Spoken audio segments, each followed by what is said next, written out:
Film की शुरुआत 1993 में एक हॉस्पिटल को दिखाने से होती है, जहां पर एक लेडी डॉक्टर अपने एक मरीज जिसका नाम गैब्रियल था उसके बारे में बताते हुए रिकॉर्डिंग कर रही थी। वो बताती है कि मेरा वो मरीज बहुत अजीब है, बहुत तेजी से वो बढ़ रहा है, साथ ही उसके अंदर बहुत सारी ताकतें भी है। रिकॉर्डिंग अभी चल ही रही थी कि तभी डॉक्टर का साथी घबराया हुआ आया। बताता है कि गैब्रियल फिर से भागने की कोशिश कर रहा है, वो दरवाजे को जोर जोर से पीट रहा है। ये सुनकर डॉक्टर जल्दी से उसके साथ कमरे की तरफ भागती है, जहाँ हम हॉस्पिटल का अजीब नजारा देखते हैं। हर तरफ अफरा तफरी मची हुई थी, जैसे लोग किसी चीज से डरकर भाग रहे हो। अब एक गार्ड के साथ कुछ डॉक्टर्स गैब्रियल के कमरे में गए। गार्ड के पास बेहोश करने वाली गेंद थी, जिससे वो गैब्रियल को बेहोश करना चाहती थी, पर गैब्रियल उसके साथ साथ बाकी डॉक्टर्स पर भी हमला कर देता है। वो गार्ड की बाजू को पकड़ के बुरी तरह तोड़ देता है, जिससे उसकी हड्डी बाहर आ जाती है। फिर वो अपनी खतरनाक ताकतों से हॉस्पिटल की सारी लाइट्स को फोड़ देता है। इस बीच मौका पाकर डॉक्टर वो गन उठाती है और गैब्रियल को शूट कर देती है, जिससे वो बेहोश हो गया और ये लोग जल्दी से उसे ले जाकर कुर्सी से बांध देते हैं। फिर जैसे गैब्रियल को होश आई, वो डॉक्टर और उसके साथी को सामने खड़ा हुआ पाता है। उसे इन्होंने काफी दूर रखा हुआ था, क्योंकि वो खतरनाक होने के साथ साथ बदसूरत भी था। यह डॉक्टर उसे ऐसी डांटने लगती है जैसे वो कोई बच्चा हो। कहती है तुम बहुत बुरे हो, और गैब्रियल भी बच्चों की तरह चिढ़ने लगता है। उसे गुस्सा आने लगा, जिसके साथ ही रेडियो में से डरावनी सी शैतानी आवाज आने लगी, जो और किसी की नहीं बल्कि गैब्रियल की थी। वो इनको धमकी दे रहा था। कहता है कि मैं किसी को भी नहीं छोड़ूंगा, तुम सबको मार डालूंगा। ये देखकर डॉक्टर का साथी काफी हैरान रह गया। कहता है कि ये कैसे हो सकता है? ओह माय गॉड, ये बोल भी पा रहा है, और इसने रेडियो को कंट्रोल करके उसके जरिए हमसे बात की। तब डॉक्टर उसे बताती है कि हाँ, गैब्रियल के पास ऐसी ताकतें हैं जिनकी मदद से वो बहुत कुछ अजीब चीजें कर सकता है। अब डॉक्टर और उसका साथी दूसरे कमरे में जाते हैं, जहाँ इनकी हॉस्पिटल स्टाफ की लाशें ही लाशें बिखरी पड़ी थी। ये देखकर दोनों काफी परेशान हो गए, और अब यह डॉक्टर कहती है कि टाइम आ गया है इस मुसीबत को जड़ से खत्म करने का। अब सीन शिफ्ट होकर आता है एक कपल पर, जिनमें वाइफ का नाम मेडिसन होता है। यहाँ हमें पता चला कि पिछले कई दिनों से इन दोनों के बीच के ताल्लुक खास अच्छे नहीं है, क्योंकि उनकी शादी को काफी साल हो गए थे, लेकिन मेडिसन का बच्चा नहीं हो रहा था। हर बार जब भी वो माँ बनने वाली होती थी, उसका बच्चा पेट में ही मर जाता था, जिस वजह से वो इतनी परेशान रहने लगी कि उसकी तबीयत में चिड़चिड़ापन आ गया। उसके हस्बैंड का गुस्सा भी तेज था। यही वजह है कि इनके झगड़े होते रहते थे। आज भी ये दोनों हस्बैंड वाइफ इसी बात को लेकर बहस कर रही थी, जहाँ मेडिसन के हस्बैंड को गुस्सा आ गया और वो उसे जोर से धक्का मारता है, जिससे वो दीवार से जाकर टकरा गई और उसके सर पर चोट लगने से खून निकलना शुरू हो गया। ये देखकर उसका हस्बैंड घबरा गया और जल्दी से मेडिकल किट लेने के लिए कमरे से बाहर भाग जाता है, ताकि उसकी मरहम पट्टी कर सके। लेकिन मेडिसन ये देखकर जल्दी से कमरे का दरवाजा बंद कर देती है और खुद को अंदर ही लॉक कर लेती है। असल में मेडिसन अपने हस्बैंड से तंग भी आ गई थी, क्योंकि वो एक जालिम हस्बैंड था। अक्सर छोटी मोटी बातों पर उसे मारने लगता था। फिर वो दरवाजे पर आकर मेडिसन को दरवाजा खोलने का कहता है, पर वो काफी कहने के बाद भी दरवाजा नहीं खोलती। इसलिए उसके हस्बैंड को रात कमरे से बाहर ही गुजारनी पड़ती है। वो जब सोफे पर सो रहा था तो उसे ऐसा महसूस होता है जैसे किचन में कोई मौजूद है। वो जब चेक करने गया तो हैरत, वहाँ मिक्सर मशीन चली हुई थी, फ्रिज भी खुला हुआ था और दौर टीवी भी ऑन था, लेकिन वहाँ कोई था नहीं। उसका हस्बैंड अभी ये सब देख ही रहा था कि तभी उसके पीछे से कोई काले रंग का साया आकर खड़ा हो जाता है और उस पर हमला कर देता है। उसे पकड़कर दीवार पर उसका सर देकर मारता है, जिसके साथ ही एकदम से मेडिसन की आँख खुल जाती है और यहाँ हम समझ पाए कि हमला जो भी अभी हुआ वो मेडिसन का सपना था। वो काफी घबराई हुई थी। उसे अपने हस्बैंड की फिक्र होने लगी, इसलिए वो जल्दी से कमरे का दरवाजा खोलकर बाहर आती है अपने हस्बैंड को देखने के लिए। पर सामने जो उसने देखा, उसे देखकर तो उसकी होश उड़ गई, क्योंकि वहाँ उसके हस्बैंड की लाश पड़ी हुई थी, वो भी बहुत बुरी हालत में। उस काले साए ने उसे मारकर पूरे जिस्म की हड्डियों को तोड़ मरोड़ कर उसे यहाँ फेंका हुआ था। हर तरफ खून ही खून बिखरा पड़ा था, जिससे मेडिसन की हालत और खराब हो जाती है। वो अपने हस्बैंड की लाश को देख ही रही थी कि कि तभी पीछे से वो एक काले रंग का साया निकलकर बाहर आ जाता है और वो मेडिसिन की तरफ बढ़ने लगा। उस पर हमला करने के लिए वो काफी डर गई, जल्दी से भागने लगती है। इससे पहले कि वो मेडिसिन पर हमला करता, वो अपने कमरे में आकर फौरन दरवाजा बंद कर देती है। जोर से दरवाजे पर हाथ रख के खड़ी हो जाती है। तब वो काला साया वहाँ आकर दरवाजा तोड़ने की कोशिश करने लगा। मेडिसिन दरवाजे को रोकने की कोशिश करती है, लेकिन वो साया दरवाजा तोड़ ही देता है। अब झटके से मेडिसिन दरवाजे के साथ दूर जाके गिरी और वहीं पर बेहोश हो जाती है। अब अगले सीन में मेडिसिन को हॉस्पिटल में होश आती है। उसने जब आंखें खोली तो सामने उसकी बहन बैठी थी, जो पहले तो मेडिसिन का हाल पूछती है कि तुम ठीक हो, फिर उसे बताती है कि दो बुरी खबरें हैं। मुझे बड़े अफसोस के साथ कहना पड़ रहा है कि इस हादसे की वजह से तुम्हारे पेट में पल रहा बच्चा मारा गया, और दूसरी बुरी खबर कि तुम्हारा हस्बैंड भी बच नहीं पाया, उसकी भी बहुत दर्दनाक मौत हो गई है। अभी मेडिसिन के लिए बहुत दुख की बातें थी, इसलिए वो रोने लगती है। उसे काफी गहरा सदमा लगता है। इसलिए जब डिटेक्टिव यानी पुलिस ऑफिसर यहाँ उसे पूछताछ करने आते हैं तो उनके सवालों का भी मेडिसिन जवाब नहीं दे पाती। इसीलिए डिटेक्टिव लैब इंचार्ज के पास जाता है सवालों का जवाब पाने के लिए, जो उसके हस्बैंड की लाश को चेक कर रही थी। तब वो बताती है कि उसके हस्बैंड की लाश पर से उंगलियों के निशान मिले हैं, जो और किसी के नहीं बल्कि मेडिसिन के लग रहे हैं, और ये मुमकिन हो सकता है कि अपने हस्बैंड को मेडिसिन नहीं मारा हो, क्योंकि वो उस पर बहुत जुल्म किया करता था। फिर इसके बाद मेडिसिन की बहन उसे उसके घर छोड़ाती है। रात को जब वो अपने कमरे की खिड़की के पास खड़ी थी तो उसे बाहर की लाइट्स अजीब तरह से जलती बुझती नजर आती है, जो देखकर मेडिसिन काफी घबरा गई। और फिर तभी वो वहाँ उस काले साए को देख लेती है, जिससे वो इतना डर गई कि फौरन भागी और अपने घर के सारे दरवाजे और खिड़कियाँ बंद करने लगती है। जिसके बाद सारी लाइट्स भी ऑफ कर दी। लेकिन तभी वो ये देखकर काफी चौंक गई कि एक दरवाजा अपने आप ही खुल गया। वो डर गई, जल्दी से भागकर अपने कमरे में आकर दरवाजे को लॉक कर लेती है। अब ये रात ऐसे गुजर गई, कुछ भी नहीं हुआ। तो अगले दिन मेडिसिन जब जागी तो उसे बचने का एक आइडिया आया। वो ड्रिल मशीन लेती है और अपने काम पर लग गई, यानी वो हर दरवाजे पर डोर लॉक्स लगाने लगती है। अगले दिन मेडिसिन की बहन उससे मिलने आई। यहाँ हमें पता चला कि वो दोनों सगी बहनें नहीं है, उनका खून का रिश्ता नहीं है, बल्कि जब मेडिसिन 8 साल की थी तो उसकी सौतेली बहन की मॉम डैड ने मेडिसिन को गोद ले लिया था, और 8 साल से पहले क्या हुआ वो कोई भी बात मेडिसिन को याद नहीं थी, वो सब भूल चुकी थी। अब हम एक औरत को देखते हैं जो एक टूर गाइड थी, यानी वो लोगों को अंडरग्राउंड एक शहर की सैर करवाने में उनकी मदद करती थी और पूरे सफर में उनको गाइड करती थी। इस वक्त भी वो अपने कस्टमर्स को एक खौफनाक शहर के बारे में बता रही होती है, जिसके साथ ही टूर खत्म होने के बाद सब लोग उसे पैसे देकर वहाँ से जाने लगते हैं। अब एक जगह पर आकर जब वो अपना काम निपटा रही थी तो अचानक वहाँ की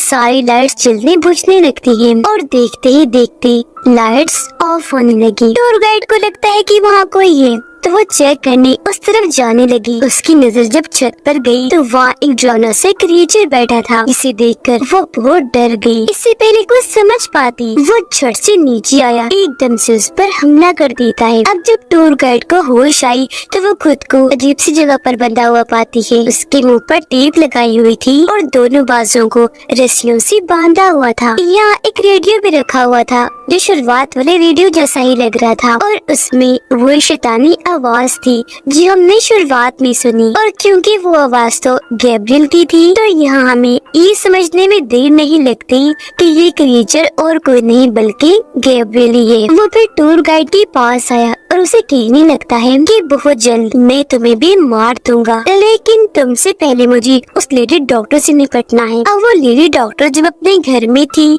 तो उसे गैब्रियल की कॉल आती है, जो उसे याद करवाता है कि मैं वही मरीज हूँ जिसे तुमने कैद किया हुआ था, ताकतों वाला, तुम जिसे बच्चों की तरह डांट रही थी। वो अपने बारे में सब बता तो देता है, पर लेडी डॉक्टर समझ नहीं पाती क्योंकि वो पहचान ही नहीं पाती कि ये गैब्रियल ही है। फिर कॉल काटने के बाद वो अपने ऑफिस आकर एक फाइल ढूंढने लगी। उन्हें वो फाइल मिल भी गई, जिसे खोलने पर अंदर से एक छोटी बच्ची की तस्वीर निकलती है, जिसकी उम्र तकरीबन 8 साल थी। मेडिसिन अपने घर में थी कपड़े धोने के लिए। जब वो मशीन खोलती है तो वहाँ उसे लेडी डॉक्टर की परछाई दिखाई देती है, जिससे एकदम डरकर वो पीछे हट गई। जिसके साथ ही मेडिसन का घर पूरा बदल कर लेडी डॉक्टर के घर में बदल जाता है, यानी वो डॉक्टर के घर पहुँच गई थी। यहाँ भी मेडिसन उस काली साई को देखती है, जो और कोई नहीं बल्कि गैब्रियल था। वो लेडी डॉक्टर को बालों से पकड़कर जोर से जमीन पर पटक के मारता है, फिर दोबारा डॉक्टर को उठाकर पटक पटक कर इधर उधर दे देकर मारता है। पर मौका पाकर डॉक्टर वहाँ से उठी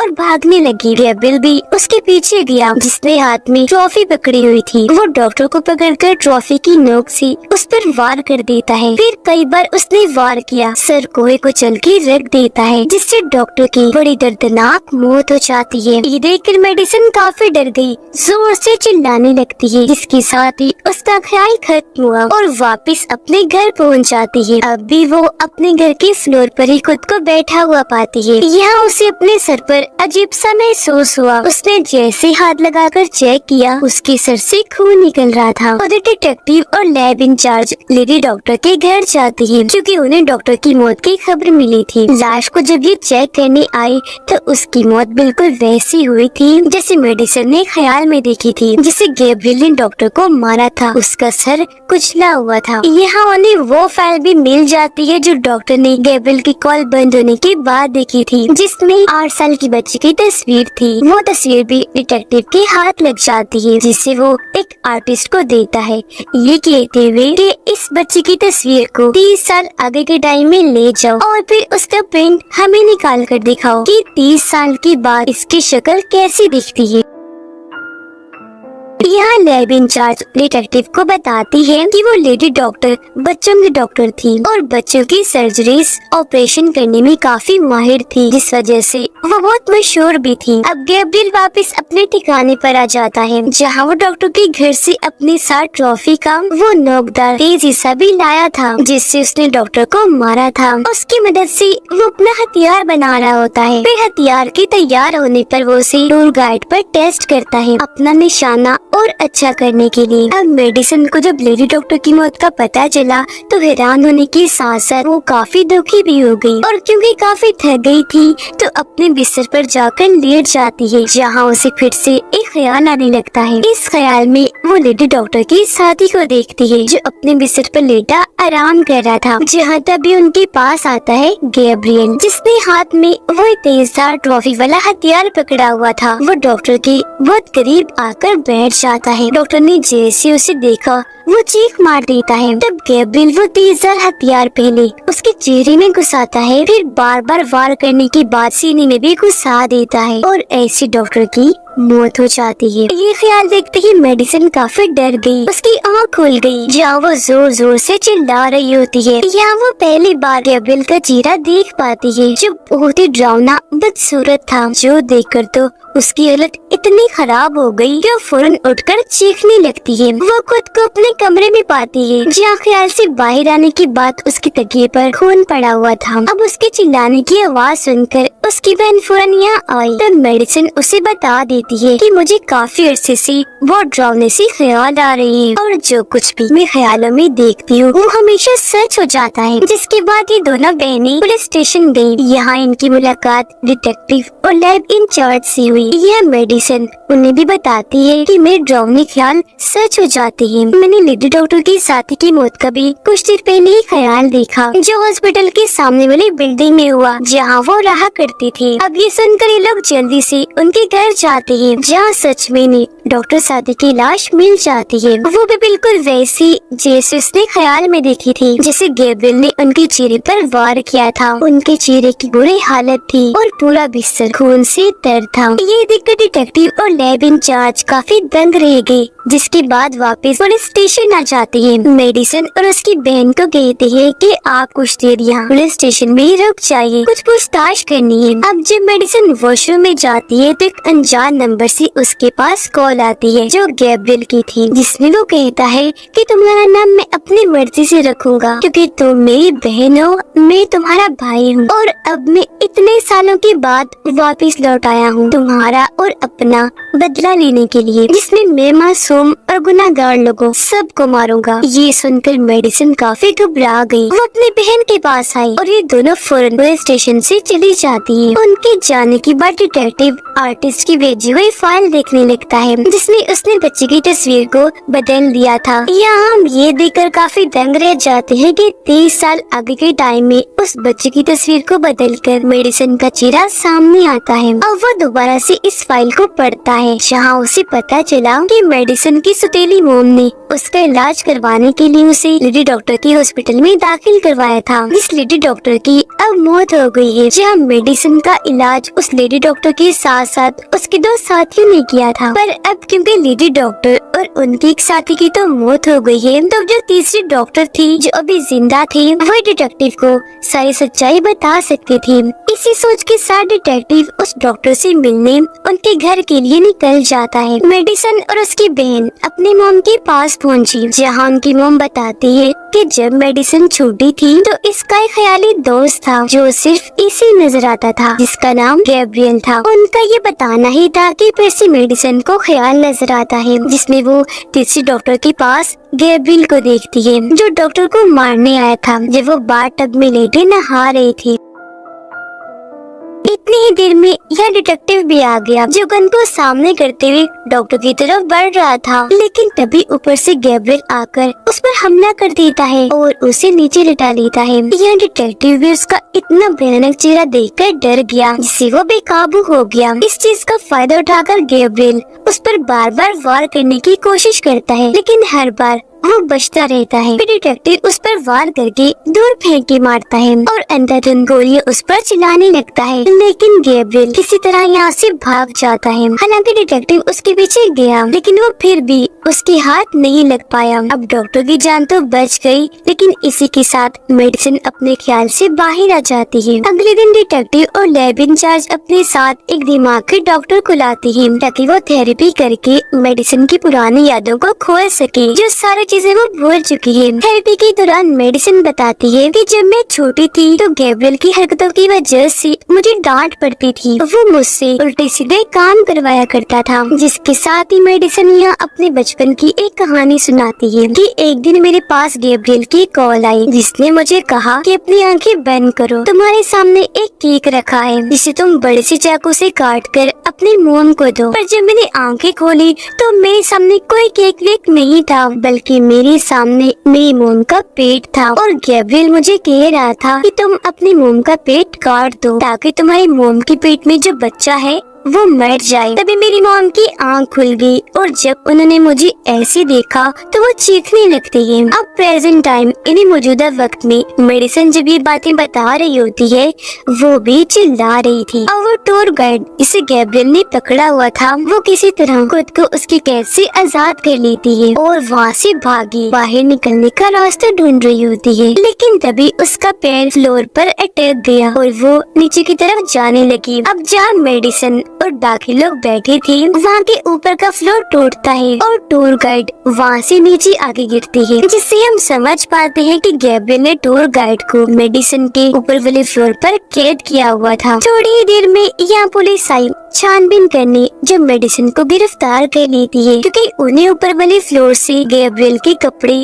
और हथियार वगैरह मिले थे, जिससे सबको यही लगता है कि गैब्रियल मेडिसिन ही है और कोई गैब्रियल नहीं है इसके अलावा, और मेडिसिन ही है जो बचपन से 2 पर्सनैलिटीज के साथ अपनी जिंदगी गुजार रही है। एक तो है मेडिसिन की जबकि दूसरी अपने ख्याली दोस्त गैब्रियल की। पर यहाँ डिटेक्टिव इस बात से इत्तेफाक नहीं करता, वो सोच में गुम था क्योंकि उसने तीसरे डॉक्टर के घर पर मेडिसिन के अलावा गैब्रियल को देखा था। फिर गिरफ्तार करने के बाद डिटेक्टिव और लैब इंचार्ज मेडिसिन से पूछताछ करने लगे जहाँ वो बताती है कि गैब्रियल बहुत खतरनाक है। पूछताछ चल ही रही थी कि तभी डिटेक्टिव के पास गैब्रियल की कॉल आती है जो अब खुद बताता है कि हाँ मैं मेडिसिन का ख्याली दोस्त हूँ। तभी यहाँ मेडिसिन जोर जोर से चिल्लाने लगी जिस वजह से आसपास के सारे बल्ब टूट जाते हैं और अब मेडिसन को सेल में बंद कर दिया जाता है। मेडिसन की सौतेली बहन अपनी मोम से उस हॉस्पिटल का एड्रेस लेती है जहां बचपन में मेडिसन को इलाज के लिए दाखिल करवाया था, यानी लेडी डॉक्टर की हॉस्पिटल। अब वैसे तो ये हॉस्पिटल बंद हो गया था, पर उसकी बहन को भरोसा था कि वहाँ से जरूर कुछ तो पता लगेगा। तो इस भरोसे के साथ ही वो हॉस्पिटल के लिए निकल जाती है। हॉस्पिटल आने पर वो वहाँ चेक करने लगी, जहाँ उसे मेडिसिन से जुड़ी कुछ रिकॉर्डिंग्स मिलती हैं, जिन्हें वो अपने साथ घर ले आती है। उन रिकॉर्डिंग्स को चेक करने पर उसकी बहन को पता चला कि मेडिसिन की असली मोम और कोई नहीं बल्कि टूर गाइड है। जी हाँ, जो फ्लोर पर से गिरने की वजह से जख्मी थी और अब उन्हें हॉस्पिटल में दाखिल किया हुआ था। आगे रिकॉर्डिंग चेक करने पर वो देखती है कि मेडिसिन की पिछली साइड से एक अजीब सा क्रिएचर जुड़ा हुआ था। तब यहाँ रिकॉर्डिंग में लेडी डॉक्टर बताती है कि मेडिसिन जो अपने मॉम के पेट में थी, तो हमने देख लिया था कि उसका जुड़वा भाई भी है, लेकिन यहाँ एक मुसीबत थी कि वो मेडिसिन के साथ जुड़ा हुआ था। अब उसका जुड़वा भाई और कोई नहीं बल्कि गैब्रियल ही था। वो बताती है कि जब मेडिसिन पैदा हुई थी तो हमने उन दोनों को ऑपरेशन करके अलग अलग करना चाहा, जिससे मेडिसिन तो आराम से अलग हो गई, नॉर्मल थी, लेकिन उसका भाई नहीं हुआ। वो ऐसे क्रिएचर की तरह अजीब सा पैदा हुआ और उसके साथ ही आधा जुड़ा रहा। और क्योंकि दोनों का दिमाग और रीढ़ की हड्डी एक ही थी, इसलिए हमने गैब्रियल को मेडिसिन के अंदर से सारा नहीं निकाला, बल्कि जितना निकाल सकते थे बस उतना ही निकाला, बाकी अंदर रहने दिया, क्योंकि ऐसी मेडिसिन की जान को खतरा हो सकता था। और उसके दिमाग का ऑपरेशन करके बंद कर दिया, जिससे गैब्रियल आधा उसके अंदर ही रह गया। यह डॉक्टर ये भी बताती है कि गैब्रियल खास किस्म का बच्चा था, उसके पास अनोखी ताकतें थीं। वो आसपास के सिग्नल्स और वेव्स, लहरों को कंट्रोल कर सकता था। तभी उसने रेडियो के सिग्नल्स को कंट्रोल करके शुरुआत में कहा था कि मैं तुम सबको मार दूंगा। फिर एक दिन गैब्रियल ने मेडिसिन को कंट्रोल करके हॉस्पिटल में तबाही मचा दी। इन्हीं शुरुआत में और डॉक्टर जिस मुसीबत को जड़ से खत्म करने की बात कर रही थी, वो और कोई नहीं बल्कि गैब्रियल था। इससे वो आधा तो निकाल पाई, लेकिन दिमाग को अलग करने में नाकाम रही। अब गैब्रियल हमेशा से ही मेडिसिन के दिमाग में रहा और जब जब मेडिसिन ख्यालों में गैब्रियल को देखती है, वो सब कुछ असल में गैब्रियल का ही दिमाग कह रहा होता है, क्योंकि दोनों का दिमाग एक जो था, बस जिस मेडिसिन का होता है। और उस दिन जब उसके हस्बैंड ने उसे दीवार से देकर मारा, जब सर से उसका खून निकलने लगा, उस दिन से गैब्रियल दोबारा जाग गया। ये सारी रिकॉर्डिंग्स देखने के बाद उसकी बहन डिटेक्टिव से मिलने के लिए निकल जाती है, ताकि उसे सारी सच्चाई बता सके। उधर मेडिसिन जो अपने सेल में बंद थी, तो सेल की बाकी लड़कियां उसे परेशान करने लगी, जिसके बाद वो उसे मारने लगती है। ऐसा होने से मेडिसिन की तबीयत खराब होने लगी, उसके मुंह और सर से खून बहने लगता है, आसपास की लाइट्स भी खराब होने लगती है। यहाँ हम पहली बार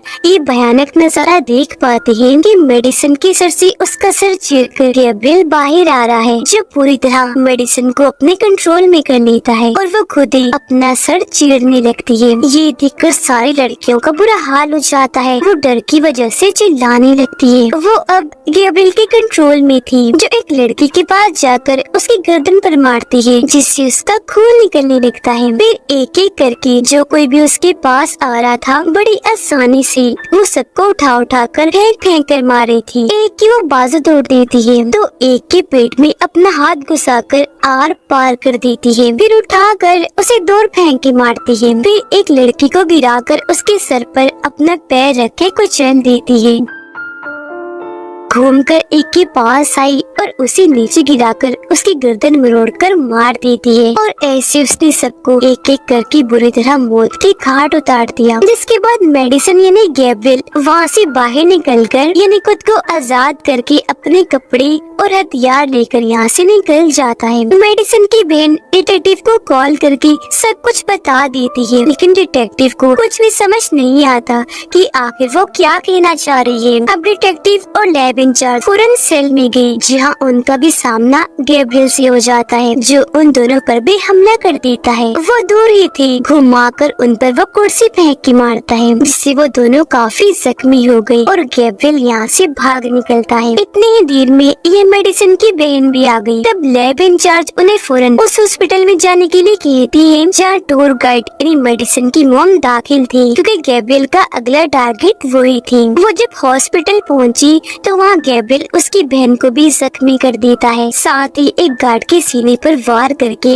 उसे भी मार देता है। और अब वो मेडिसन की मॉम के कमरे में चला जाता है। यहाँ मेडिसन की मॉम उसे माफी मांगती है कि प्लीज मुझे माफ कर दो, मैं अपनी गलती मानती हूँ। हाँ, मुझे तुम्हें अलग करना नहीं चाहिए था क्योंकि तुम भी मेरे बेटे ही थे, मुझे तुमसे भी प्यार करना चाहिए था, लेकिन अब प्लीज मेरी गलती को माफ कर दो। वो अपनी मॉम की बातें गौर से सुन रहा था और उनकी बात मानकर हथियार नीचे कर लेता है। उनकी बात यह बनने ही वाली थी कि तभी यहाँ डिटेक्टिव आकर उसे शूट करने लगता है, पर मेडिसन की बहन डिटेक्टिव को ऐसा करने से मना करने लगती है। इससे गैब्रियल भड़क गया और डिटेक्टिव पर दूर से वो तेजधार हथियार फेंक के मारता है, जो सीधा डिटेक्टिव के सीने में लगा और उसकी वहीं मौत हो गई। अब ये सब कुछ मेडिसन दूसरी साइड से देख तो पा रही थी, पर उसे बचाने के लिए कुछ कर नहीं सकती थी क्योंकि उसे तो गैब्रियल ने कंट्रोल किया हुआ था। जिसके बाद मेडिसन की बहन गन उठाकर उसे गैब्रियल की तरफ कर देती है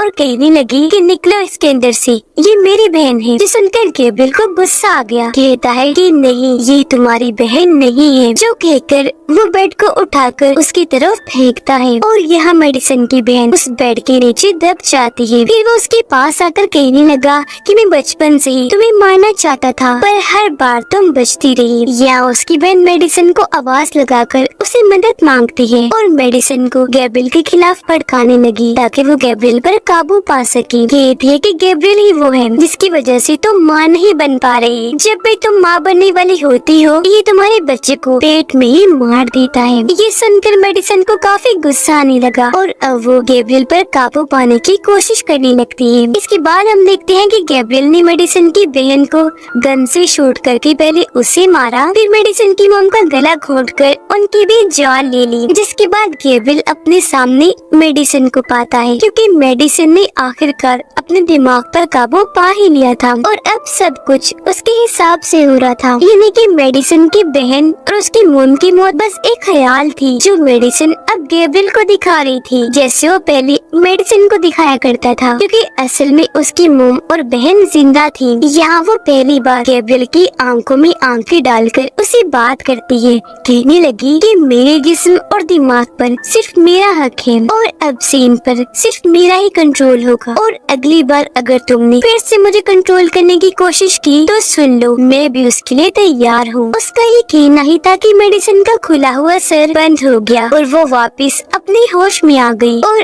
अब उसने गैब्रियल को अपने अंदर से निकाल कर हमेशा हमेशा के लिए जेल में बंद कर दिया था। होश में आने पर वो अपनी बहन को बेड के नीचे से निकालती है, जो कब से वहाँ दबी हुई थी पर खुशकिस्मती से जिंदा थी। उसकी जान बचाने के बाद मेडिसन उसे गले से लगा लेती है, कहने लगी कि सिर्फ खून के रिश्ते ही सब कुछ नहीं होते, बल्कि हमेशा वो आपकी होती है जो आपके साथ रहेंगे, आपका ख्याल रखते हैं, और तुम ही मेरी बहन हो, हमेशा रहोगी। बेशक हमारा खून एक नहीं, मैं हमेशा तुमसे प्यार करूंगी, तुम मेरी बहुत अच्छी बहन हो। ये बातें करते हुए दोनों बहनें जज्बाती हो गयी और एक दूसरे के गले से लगकर रोने लगती हैं। उनकी मॉम भी उन्हें देखकर काफी खुश हो रही थी क्योंकि अब वो गैब्रियल से आजाद थी और हमेशा अपनी जिंदगी हंसी खुशी गुजारेंगी। और इसी के साथ इस